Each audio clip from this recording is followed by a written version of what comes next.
ձեր ժողովրդավարությունը, ընտրական ծիրում, երբ որ դուք վարչական ռեսուրսները շահարկելով,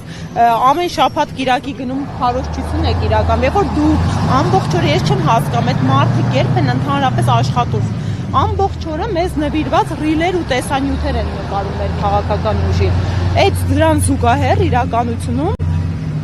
իրավապահ մարմինների ռեսուրսը, երբ սրընթաց հանցավորությունները, հանցագործությունների տեսակները տասնապատիկ տոկոսներով ու քանակությամբ աճում են, կենտրոնացված են բացառապես ընդդիմադիր քաղաքական ուժերին ճնշելու, այս դեպքում կոնկրետ թիրախավորված են մեր ուժեղ Հայաստան կուսակցության նկատմամբ։ Առավոտվանից, եթե կարելի է մի հատ նախապատմությունն էլ ասեմ, ինչ տեղի ունեցավ, առավոտվանից ահազանգեր ենք ստանում, որ մեր Արտաշատի գրասենյակի թիմակիցները, գործընկերները եւ համակիրները բերման են ենթարկվում, այնուհետև պարզ դարձավ, որ բնակարանային խուզարկություններ են տեղի ունեցել։